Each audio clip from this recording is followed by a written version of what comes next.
Love beyond the life, भाग 21। गोवा की पहली शाम। घूरो मत, अब मैं इतनी भी खूबसूरत नहीं हूँ जो घूरे जा रहे हो, और कॉन्ट्रैक्ट के मुताबिक तुम कहीं नहीं जा सकते हो। तुम्हें मेरे साथ ही चलना पड़ेगा। व्हाट? ओ हेलो, मतलब ये कॉन्ट्रैक्ट तुम्हारे साथ बिजनेस करने का है, ना कि तुम्हारे साथ रहने का। मैंने हाँ बोलकर बहुत बड़ी गलती कर दी है। तुम मुझे इस तरह से रूल नहीं कर सकती हो। तुम जाओ अपने रास्ते, मैं जाऊंगा अपने रास्ते। दोनों लड़े जा रहे थे। इस बीच में प्लेन भी लैंड हो चुका था। विनी ये सब देख रही थी। ओफो, मैडम अकेले रहने का पूरा इंतजाम कर रही है, बिना ये सोचे कि सर ने जानकर इनको हमारे साथ रखने को बोला है। मैं एयरपोर्ट से पहले सर को कॉल करूंगी। अचिंत प्लेन से उतरकर अपना सामान लेकर आगे आगे तेजी से चलने लगा था कि उसका फोन बजा। लो, लगता है मॉम ने कॉल किया है। अचिंत ने 1 मिनट रुककर फोन निकाला तो नाम देखकर उसका मूड खराब हो गया था। अब ये कुकरेजा क्यों फोन कर रहे हैं? हेलो सर जी, बोलिए। अचिंत ने भौं को चढ़ाते हुए बोला। पहुंच गए बेटा? हाँ, इनफैक्ट अभी एयरपोर्ट पर ही हूँ। और कहीं और जा रहे हो? कुकरेजा ने सामने से बोला। आपको किसने बोला? मतलब ये क्या जबरदस्ती है सर? आपकी बेटी को सिर्फ बदतमीजी करनी आती है। मेरे घर में भी मेरी माँ है, बहन है। मैं औरतों की बहुत इज्जत करता हूँ, पर आपकी लड़की मेरा पेशेंस लेवल टेस्ट कर रही है। जानता हूँ। ठीक है बेटा, मैं नहीं फोर्स कर रहा हूँ। तुम जा सकते हो, बस एक बार मेरी बात सुन लो। शी इज नॉट वेल बेटा, उसको हार्ट इश्यूज है। हम उसको खुश रखना चाहते हैं और उसको तुम्हारे साथ की जरूरत है। मतलब? अचिंत ने शॉक्ड होकर पूछा। मतलब तुम आउट हाउस में रहोगे तो मुझे तसल्ली रहेगी। वो दिल की बुरी नहीं है, बस थोड़ी गुस्सैल है, पर वो बहुत अच्छी है। विनी है उसके साथ, मगर तुम होते तो सपोर्ट रहता। तुम मुझसे बोलना मत, काम से काम रखना, पर प्लीज रहना वहीं। बाकी तुम जो चाहो कर लो। फिलहाल गाड़ी बाहर खड़ी मिल जाएगी जो तुम लोगों को फार्म हाउस ले जाएगी और वहीं रहेगी तुम लोगों के पास। अचिंत चुप ही था और फोन बंद हो गया था, तो उसने पीछे देखा। वो आ रही थी। उसका चेहरा कुछ उतरा हुआ था। अचिंत वहीं खड़ा होकर उसे देखता रहा, फिर साथ ही साथ चलने लगा था। विनी समझ चुकी थी कि उसके किए गए फोन कॉल का असर हो चुका है।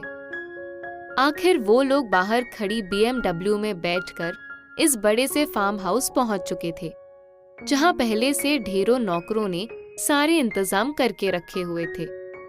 अचिंत सीधे आउट हाउस में जाकर ही रुका था। बेहद बड़े और खूबसूरत से इस खुले खुले आउट हाउस में नीचे एक हॉल था, जिसमें ज्यादातर काम वुड का था, और ऊपर बेहद प्यारा सा एक कमरा, जिसके सामने से ही फार्म हाउस दिख रहा था। बीच में फैला बड़ा सा स्विमिंग पूल। कुल मिलाकर जन्नत थी वो जगह। I am impressed. जगह तो बहुत ही बढ़िया है। I like it, except you miss Kukreja. Achint के आउट हाउस में भी 2 सर्वेंट्स थे, एक कुकिंग के लिए और एक डस्टिंग के लिए। सर, आप क्या खाएंगे आज? उसने पूछा तो सोफे पर आराम से बैठे अचिंत ने उसको देखा। कुछ भी हल्का फुल्का, बट उसके पहले I want to be relaxed. Okay sir, Peter will help you. आपका कमरा ऊपर है, आप पहुंचिए, आपका सामान पहुंच जाएगा। ऊपर एक टेलीकॉम है, आपको जो भी चाहिए आप उस पर से इन्फॉर्म कर दीजिएगा, सामान आप तक पहुंच जाएगा। Okay, sure. अचिंत ऊपर के कमरे में पहुंचा तो बाहर से आती हवा की ठंडी लहर ने पूरे कमरे को और खूबसूरत बना दिया था। Well, it's awesome.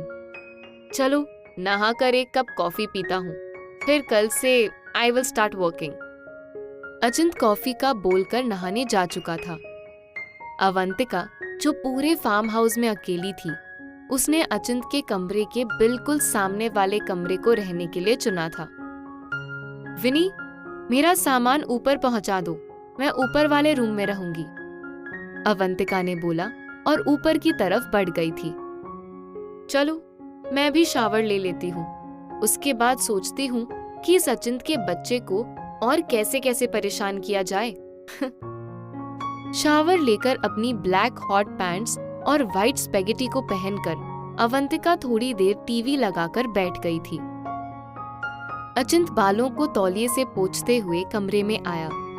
तब तक कॉफी भी आ चुकी थी। गीले बालों को झाड़कर बेतरतीब भी रहने दिया था। उस पर ब्लैक सैंडो और फिटेड स्पोर्ट्स लोअर में अचिंत बहुत स्मार्ट लग रहा था। चलो, कॉफी भी आ गई है, थोड़ी देर बालकनी में खड़ा हुआ जाए। It's such a beautiful place. ये बोलते हुए अचिंत बालकनी में आ चुका था। रेलिंग पर दोनों हाथ टिकाए और कप रखकर यहाँ वहां देखना शुरू किया तो देखा फार्म हाउस में ही एक छोटा सा जिम भी था। गुड, ये तो बहुत ही बढ़िया हुआ। अब अपनी फिटनेस भी हो जाएगी, वरना मुझे तो लगा था कि मुझे शायद यहाँ अपनी एक्सरसाइज स्किप करनी पड़ेगी। ये कहते हुए एक सिप लिया।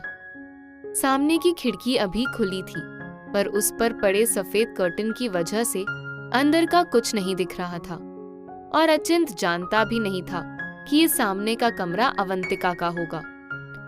उसी तरह कॉफी पीने में मगन अचिंत के होश तो तब उड़े जब अवंतिका ने कर्टन हटाकर एक अंगड़ाई ली और बालकनी में आकर खड़ी हो गई। अवंतिका को देखकर अचिंत सीधे खड़ा हो गया था।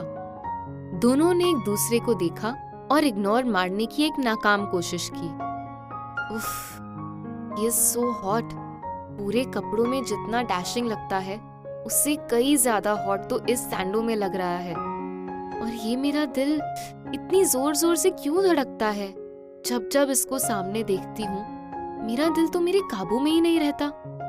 अवंतिका ने चोरी छिपे अचिंत को देखते हुए सोचा। ये भी ना, जब भी मेरे सामने आती है ऐसा लगता है पीहू आ गई हो। कितना भी दिल को इससे नफरत के लिए तैयार करता हूँ, मगर इसका चेहरा देखकर सब भूल जाता हूँ।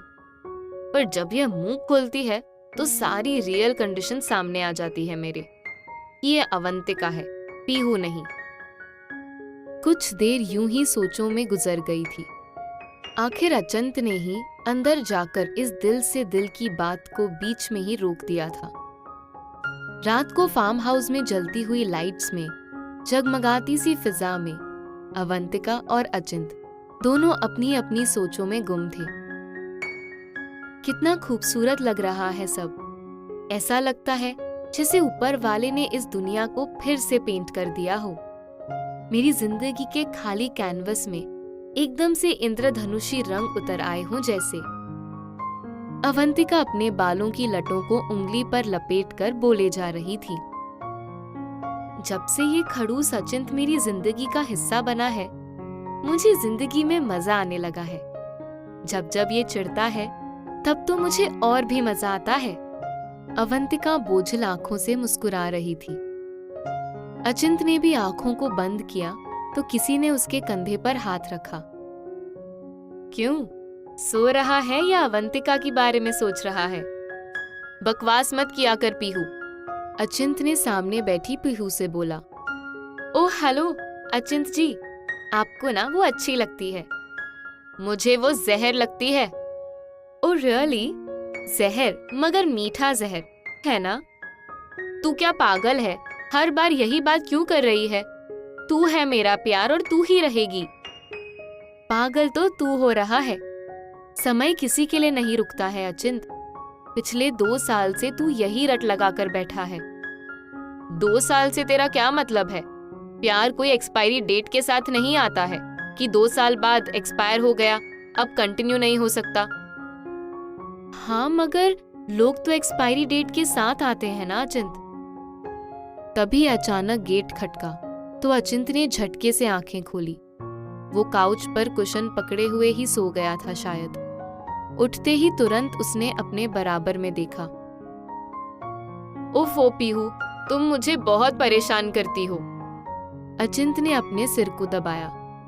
गेट पर देखा तो पीटर खड़ा था। Sir, sorry to disturb you, पर आपका डिनर रेडी है, आ जाइए। हाँ, आता हूँ, तुम चलो। अगली सुबह अचिंत जल्दी उठ गया था। जिम करने के बाद उसने स्विमिंग का सोचा और डाइव मार दी थी। तैरते हुए उसने देखा कि अवंतिका भी बाहर ही आ रही थी। आते ही वो सामने पड़े बेंच पर बैठ गई। विनी, विनी, मेरा सनस्क्रीन कहाँ है? जल्दी लाओ। उसने तैरते हुए अचिंत को देखकर जोर से बोला। अचिंत उसको पूरी तरह से इग्नोर कर रहा था। इस पर अवंतिका का पारा और चढ़ गया था। मुफ्त की चीजों का यूज करने में बहुत मजा आता है ना विनी? वरना तो इन सब चीजों को अफोर्ड करने के काफी पैसे लगते हैं। अवंतिका ने ये बात इतनी जोर से बोली थी कि अचिंत के कानों में भी पहुंच चुकी थी। लो, आ गई अपनी जहरीली बातों के तीर से मुझे घायल करने। इसको तो मैं थोड़ी देर भी बर्दाश्त नहीं कर सकता अब। सामने देखा तो वो सनबाथ ले रही थी और अचिंत को उस पर बहुत गुस्सा आने लगा। कुछ सोचकर वो पूल से निकला और अवंतिका के करीब जाने लगा। मिलते हैं अगले भाग में।